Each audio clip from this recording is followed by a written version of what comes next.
Hi, Audie here from Ratliff Mandolins, and I would like to welcome you to episode 7 of our Building a Custom Mandolin series, in which we are building this custom mandolin. It's going to have some extensive inlay in it, so let me review just a little bit and tell you what all we're going to do exactly. We're going to put a pearl strip around the inside binding, front and back. We're going to inlay in the back. We're going to inlay a vine pattern all down the sides, flow that into the neck here, up in here. We're going to inlay the peg head extensively and the peg head back, and probably the pick guard and the fingerboard as well.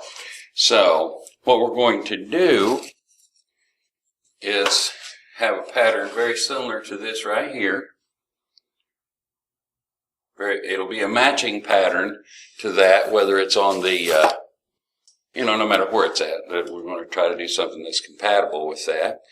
Up to this point right now, we have the neck and back installed. We have the binding on the top done, but not the binding on the sides. But now we're getting ready to do the binding on the back itself, same manner. Now what has to be done is we're going to put two separate things in. We have a strip of the pearl, it's called Zip Flex, and then we have the regular binding that goes in. What we're going to have to do today is, let me see if I can illustrate this for you.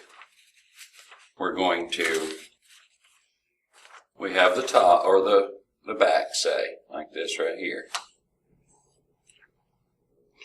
Now, the first thing that we're going to do is cut the channel for the main binding, which means it'll come out here like this, you see. And then the secondary channel will go for the pearl strip. So we're going to, after we get completely done with the main binding channel, then we'll cut the secondary channel for the pearl strip, so that the end result will look like that. A double tiered thing all around this entire mandolin. And then we'll inlay the abalone strip, get it all cleaned up and everything. Then we'll inlay on top of that the white plastic strip. And that's what we're getting ready to do now. However, before we go that far, I know a couple of videos ago I promised to tell you why we did not glue the neck in. This pattern right here that you saw earlier is we're going to actually wrap that all around the sides here, all the way down into here, and then we're going to pick up with a similar compatible pattern out at least part of the neck heel right in here. And because we cannot get down in there, can't get our tools down in there, then we have fixed it. We've not glued the neck in. In fact, here's a photo of the neck. I've actually taped, before I put the neck in, I actually put some tape on so you couldn't get any glue on the neck joint itself. That way then we can just go in there and take out the holding screws, and the neck will just fall out. And then at that point we can get in here with our tools to do all the inlay here and on the neck as well, because it'd be separate things. So that's why a couple of episodes ago I did not glue the neck in, so that we can fit that or something very similar down in there. All right, but now we're ready to put this thing on the back binding jig, and that's what we're going to do right now. So let's go. Okay, here we are at the binding station. Let's go over what needs to be done first. This scroll flares out so that right here at the buttons, it's actually a little thicker than it would be right here. So while the bottom of the binding slot will usually be cut down to the line right between the back and the sides, here it has to flare out just a little bit to make up for that difference. Here's a photo of that binding slot bottom already been cut from here over to what's accessible right here.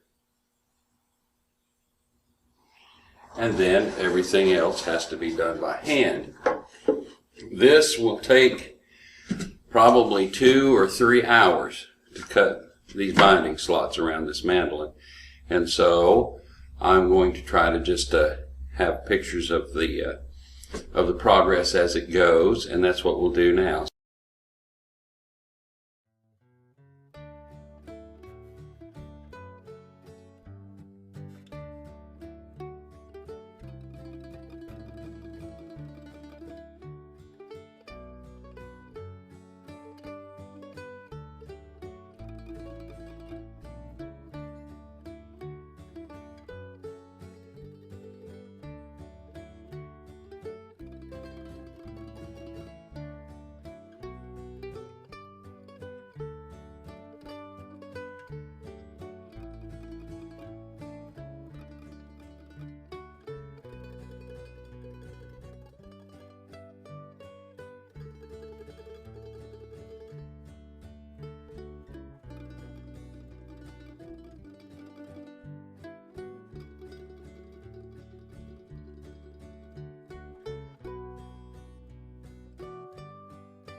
Okay, so now we have all of the pieces glued on.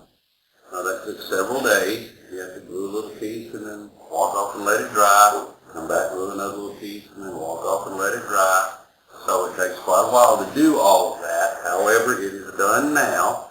Now we have to clean up the back and we'll be ready for the next step.